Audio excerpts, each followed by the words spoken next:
One day, in a small town, a local philosophy professor known for his unique teaching methods made a special visit to a primary school. The day of his visit, he arrived in a classroom, an intriguing glint in his eyes, and a large empty glass jar tucked under his arm. This caught the kids' attention instantly. With an air of playful mystery, it was clear this wasn't going to be your usual school day. He placed it on the table in front of everyone, and then, from under the table, he brought out a pile of large stones, each about the size of a fist.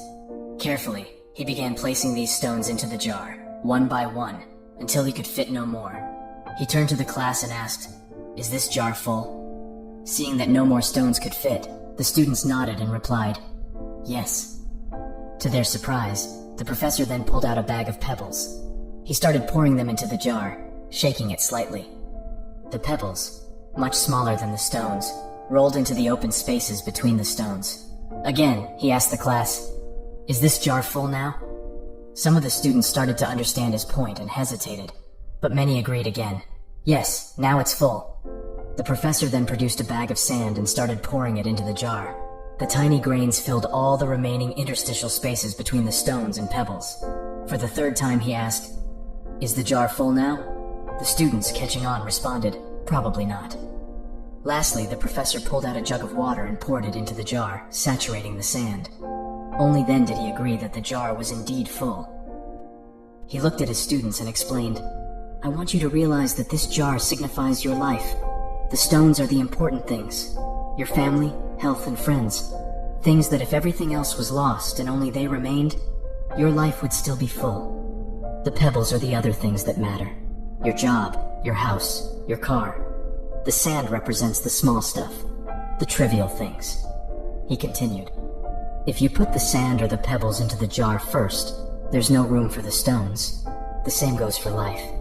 If you spend all your time and energy on the small stuff, the daily to-dos, and the mundane tasks, you'll never have room for the things that truly matter most. The stones are those things critical to your true essence and happiness. They represent spending quality time with your loved ones, caring for your health, but also pursuing your dreams and passions. If you don't prioritize these, you may find at the end that you've left out the most important parts of your life." He then concluded powerfully, "Make sure you put the stones in first. They are your foundation, your main pillars. They are your family, your health, your dreams.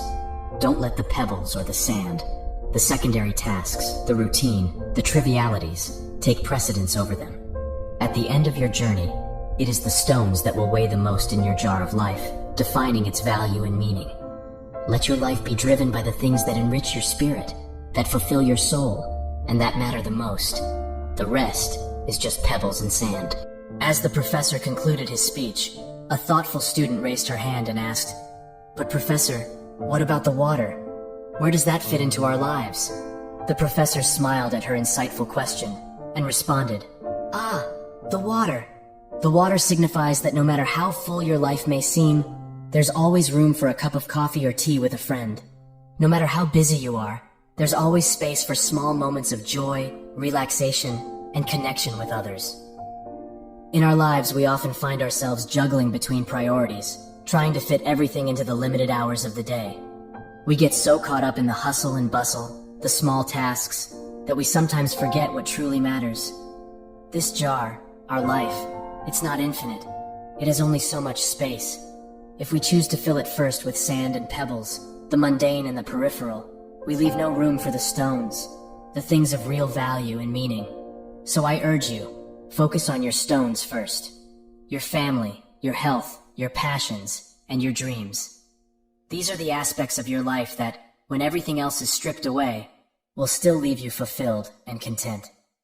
Take care of these precious stones first. Make time for those you love and care for. Nurture your physical and mental well-being. Pursue your passions fearlessly. And while you do that, never forget to make room for learning, growth, and kindness. And the water? That's the unexpected, the unplanned. That's the coffee with a friend, the spontaneous laughter, the shared moments of joy. Even when life seems so full, there's always room for these. There's always space to connect, to relax, to simply be. The pebbles in the sand, they'll fit in around the important stuff. They're the tasks and responsibilities that are necessary, but shouldn't consume all your time or energy. They shouldn't crowd out the space meant for your stones. In the end, remember, it's not about having a busy life filled to the brim, but about leading a fulfilling life, rich with experiences that truly matter to you. It's about not just counting the days, but making the days count. It's about balancing the stones, the pebbles, the sand, and the water in a way that enriches your life and brings you true joy. This is Take the Leap Motivation. Thank you for watching. Until next time, remember, prioritize your stones and make every moment count.